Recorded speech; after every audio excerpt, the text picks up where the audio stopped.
you're not here to accomplish anything. You're not here to be better than anybody else. You're not here to win. All you have to do is just love yourself. I mean, truly love how magnificent you are. And that's what I meant when Saint Germain spoke to me and said, it's all you have to do is spend 15 minutes being in a state of appreciation for the I am presence that you are. Now, one of the things that the I am discourse has taught that I was having trouble with this whole idea of manifesting is written on page 318. And I'd like to give this to you as we get ready to close. The student should constantly look within his human self and see what habits or creations are there that need to be plucked out and disposed of. For only by refusing to any longer allow habits of judging, condemning, and criticizing to exist can he be free. Are you hearing this? The true activity of the student is only to perfect his own world, and he cannot do it as long as he sees imperfection in the world of any of God's children.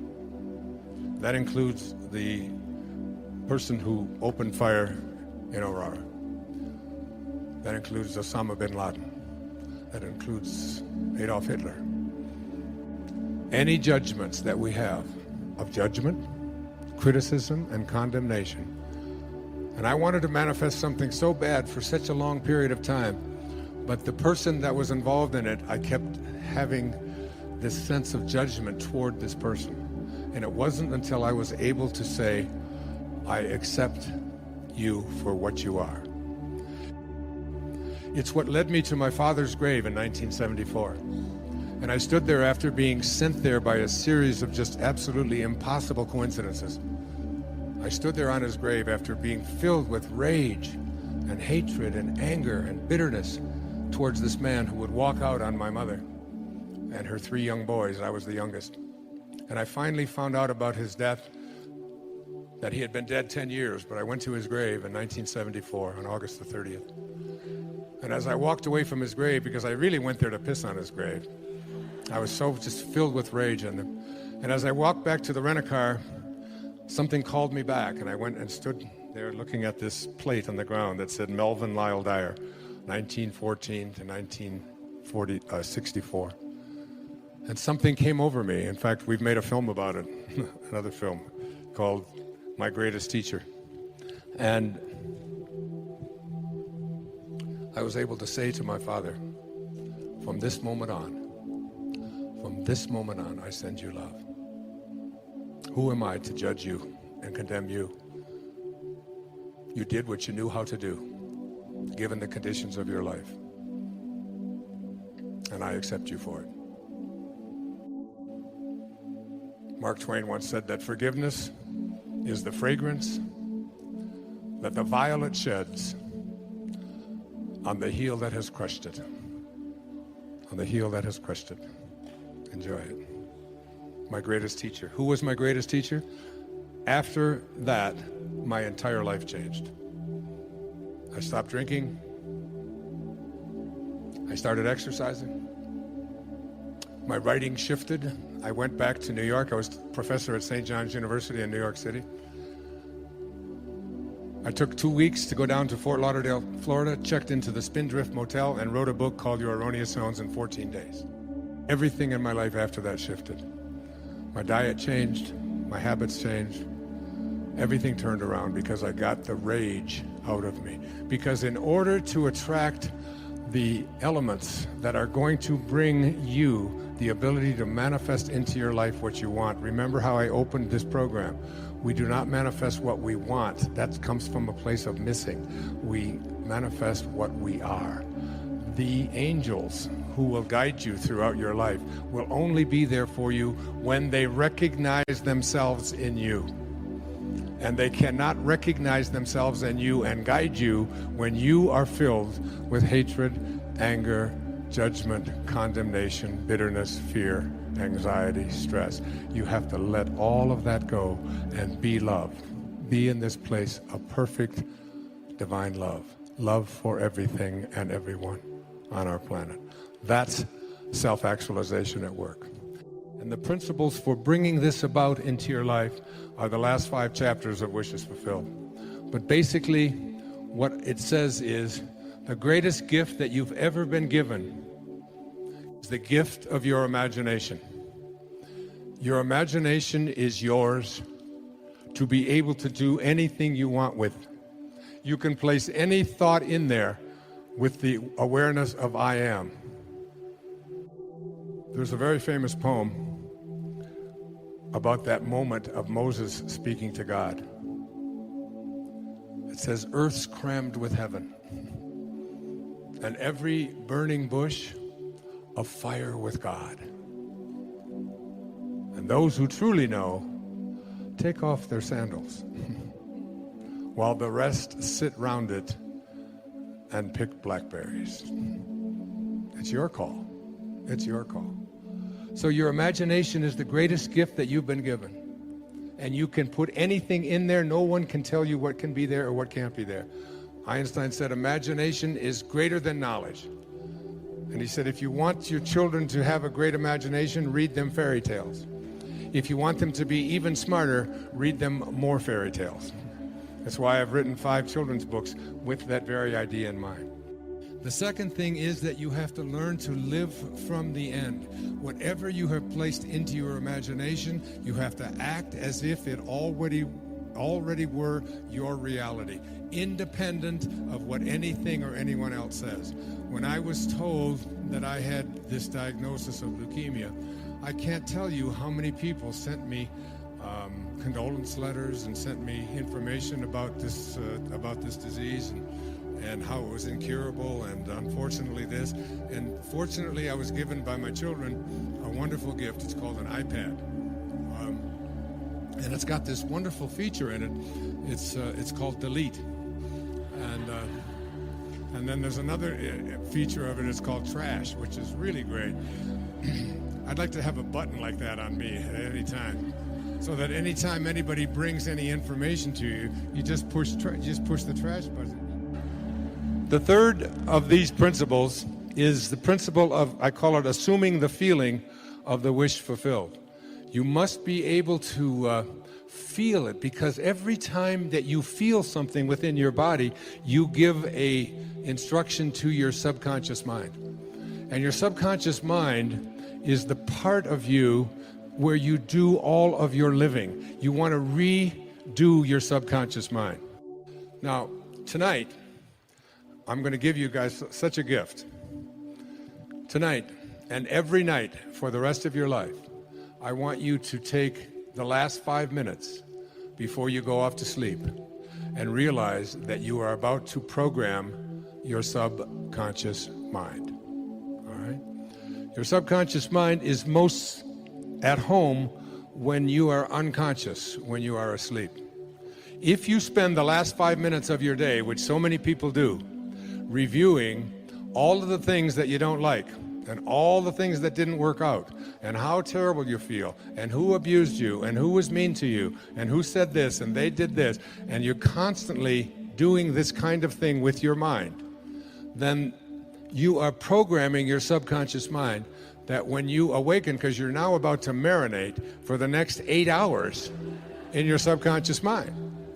And then when you awaken, you will rejoin the universal subconscious mind, the mind of God, from which we all originate. We're all just individualized personal expressions of that one thing that we call the Tao, or God, or divine mind, or soul, or spirit. But the Tao that can be named is not the Tao. So you want to be real careful about how you program your subconscious mind. This is from the book of Job. In a dream, in a vision of the night, when deep sleep falls upon men while slumbering on their beds, then he opens the ears of men and seals their instruction. Job 33, 15 and 16. When you are slumbering on your bed, he opens your ears and seals your instruction. What you place into your subconscious mind as you are about to go into this deep slumber is all dependent upon what you do the last 3 or 4 or 5 minutes before you go off to sleep. You want to place into your imagination whatever you have placed into the I am that I spoke about earlier. I am well. I am content. I am peaceful. I am happy. I am prosperous. I am abundant. If you just close your eyes and just listen to this meditation. It's from the book 3 Magic Words. Here's what I'd like you to say to yourself at night. I know that I am pure spirit, that I always have been, and that I always will be. There is inside me a place of confidence and quietness and security where all things are known and understood. This is the universal mind, God, of which I am a part, and which responds to me as I ask of it. This universal mind knows the answer to all of my problems. And even now, the answers are speeding their way to me. I needn't struggle for them. I needn't worry or strive for them. When the time comes, the answers will be there. I give my problems to the great mind of God. I let go of them, confident that the correct answers will return to me when they are needed. Through the great law of attraction, everything in life that I need for my work and fulfillment will come to me. It is not necessary that I strain about this. Only believe.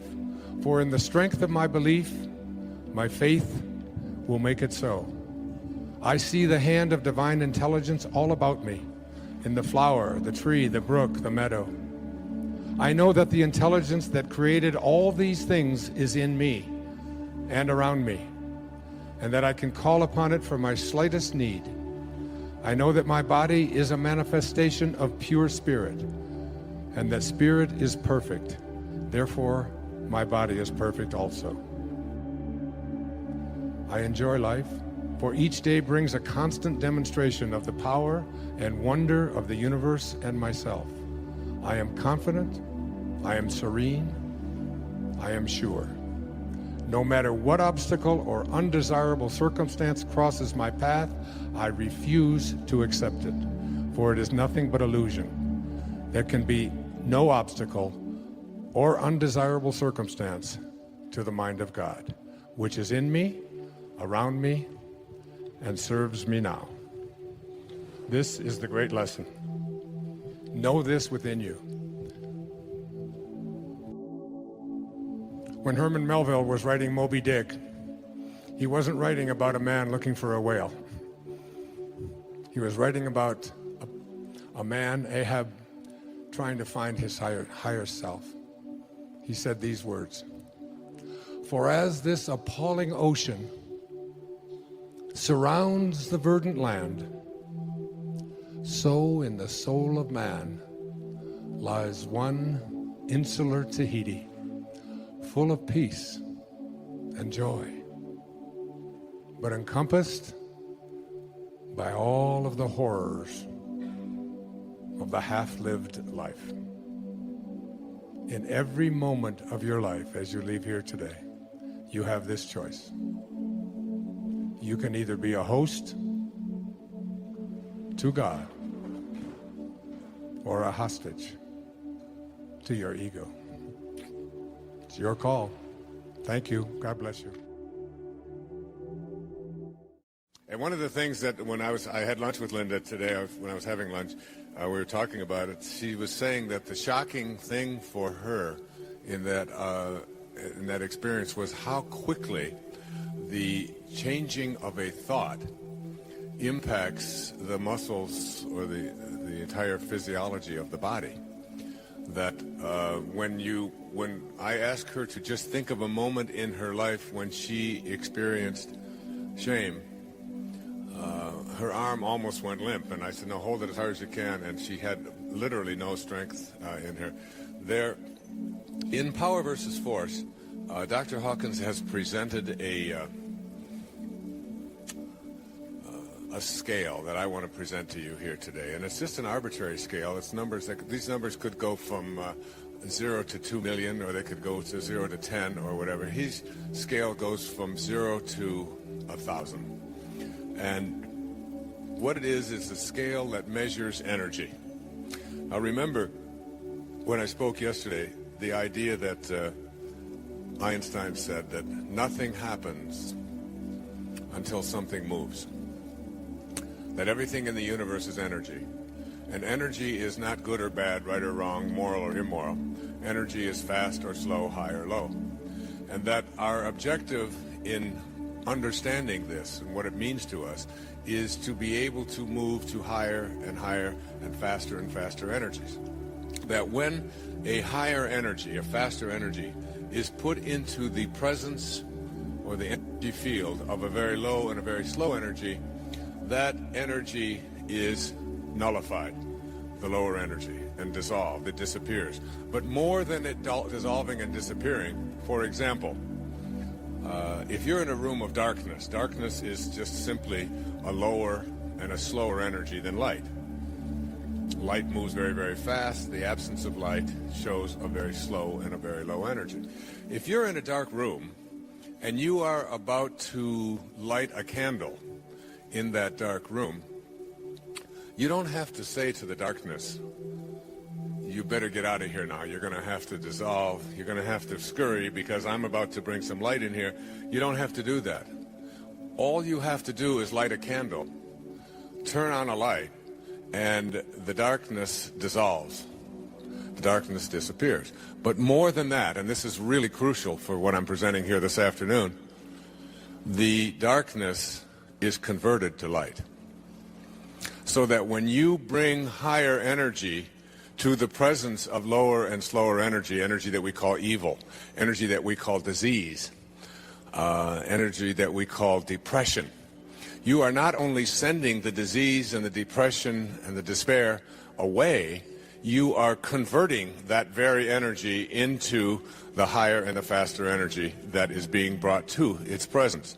It's the same thing true of hatred. When you bring love to the presence of hatred, hatred not only dissolves, but it turns to love. When you bring higher energy, even in the field of medicine, we're discovering now with energy medicine that experimentation is being done now. Andy Weil, who I was just with the other day, suggests that the medicine of the future will be energy medicine, and that medical doctors will be in medical schools will be trained in energy medicine. It'll be the real upcoming area for investigation and for research. They're now doing experiments with lasers, which are very, very, very fast energies, and they're taking tumors that are present in what we call cancerous tumors and even non-cancerous tumors, but growths in the body, and they're bombarding the tumor and the surrounding tissue with these extremely high, fast energies. And they're discovering that not only do the tumors begin to dissolve and begin to be removed, but the energy that was in the tumor is now joining with the higher, faster laser energy, and it is being converted into something that we call healing or health. The implications for what I'm speaking about here are absolutely astonishing for everything in your life. And what I'm about to present to you in this little paradigm in the next few moments is something that could change your life. As I said to you, if you don't take anything else with you that you can purchase here today, be sure to commit yourself to reading Power versus Force. And his follow-up to it, if you're up to it, which I had some about here as well, it's called The Eye of the Eye. And in there he talks about how we can calibrate virtually everything in our lives. Every book of the Bible has been calibrated. All of the great songs have been calibrated. The calibration goes like this. Over here to my left is a calibration of 0. And as far as I can go on this stage, let's say up to the speaker, represents 1,000. The energy level of 1,000 to here. All right. Now, anything that goes up to number 200 on this scale that I'm just arbitrarily giving to you, let's say 200 is right here, represents something called force. And every thought and every emotion that you have that calibrates between 0 and 200 is a thought or an emotion that weakens you in one way or another and lowers the energy field. And those calibrations, those thoughts, I'll give you the number 20 is the lowest, and the thought is shame. And this, by the way, is a 29-year study that was conducted over almost his entire professional lifetime. This is a medical doctor and a PhD researcher as well. And in this 30 years, these kinesthesiological tests that I just briefly demonstrated with Linda up here yesterday are ways that we can determine, because as I was trying to point out to you, the body comes from something that we call truth, perfection. And it can only respond to truth. The moment that you introduce a lie into the body, the mind can fool, but the body, which is this perfect creation of God, only responds to that which is true. And so you can test virtually anything, even the lives of the greatest masters who ever walked among us, by asking questions of the body and watching how the body responds, forgetting about what the mind has to say about it. The body can only respond to truth. Number 20 is shame. At 30, we're moving up now. 30 is guilt. 50 is apathy, grief, fear, desire, anger, until we reach approximately 200. Now, every energy that is below 200 is an energy that when you have that thought, the thoughts of humiliation, of blame, of despair, of anxiety, of hatred, of scorn, any of these kinds of thoughts, these thoughts are in what he calls force. And whenever you use force as a way of communicating, a way of talking, a way of being, you create, the problem is that we create a counterforce. And that people who calibrate below 200 in their lives, and anyone can be calibrated at any time. Even photographs can be calibrated. The photograph on the cover of A Spiritual Solution to Every Problem calibrates around 580. And it was a picture that was taken in Assisi after just an astonishing miracle had happened in my life, which I'll share a little bit with you a little bit later.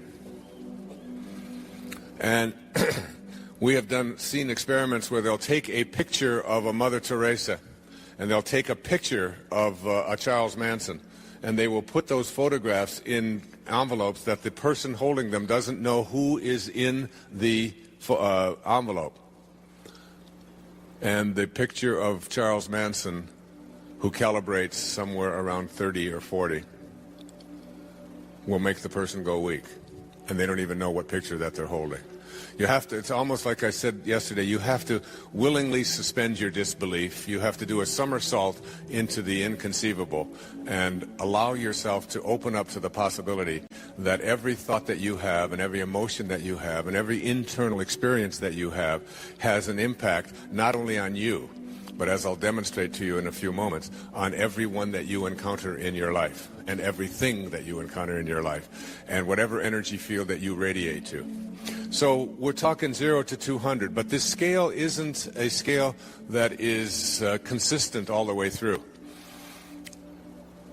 When you get to a number of 600, which represents extremely high energy, you were talking about maybe a few thousand people on the entire planet Earth today, out of the 6 billion or so of us, who reach this level of consciousness of 600. When we're talking about moving into 700 and 800, we're talking about the greatest spiritual masters who've ever walked among us. People who live at the level of the ineffable, who are unconditional love, and have what Patanjali says, he said, when you become steadfast in your abstention of thoughts of harm directed toward others, listen to that again, when you become steadfast in your thoughts of harm directed toward others, all living creatures will cease to feel enmity in your presence. If you're steadfast in abstaining from a thought of harm and never ever have a thought of harm or judgment directed toward others, because you have to know that when you judge another, you do not define them. You define yourself as someone who needs to judge. Calling someone else stupid or foolish or evil or whatever does not make them that. That just says something about you who needs to put those kind of labels on other people.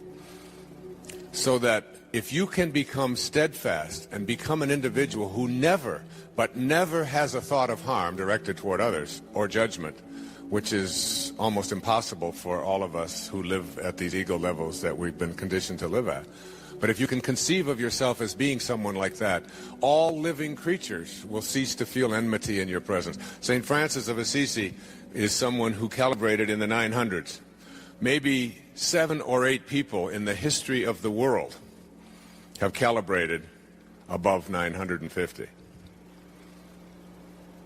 Francesco's, in fact, the city just to the north of us, about 40 miles, was named after this little man, St. Francis, who left his worldly belongings behind and just took out to save the church. And he spent the last 2 years of his life up in a place that I visited with my wife a few years ago when I took a group of people to Assisi at Mount Suribasso. And the last 2 years of his life, he had to have his hands and his feet and his side bound so that he didn't bleed to death. Such was the energy level of this being. Hawkins suggests that any person who calibrates at 600 or higher, Mother Teresa calibrated at 600. When Mother Teresa walked into a radio studio where I was on the radio that morning, everyone in the room felt her presence. She weighed about 90 pounds. It's about 4'10". And she radiated out a different kind of an energy. And he suggests in Power versus Force, with his academic and research background, that anyone who can raise their calibration level to the level of 600 or higher, everyone in that energy field is automatically healed. The disease cannot survive when you are around that kind of energy. They said of Jesus, his presence in the village and nothing more would raise the consciousness of those around him. He suggests that only one person in the history of humanity has ever reached this level of 1,000, and that was Jesus of Nazareth. And a few others in the 990s, 995 was Buddha. And these are all done with very scientific kinesthesiological tests using the body, which can only determine that which is true.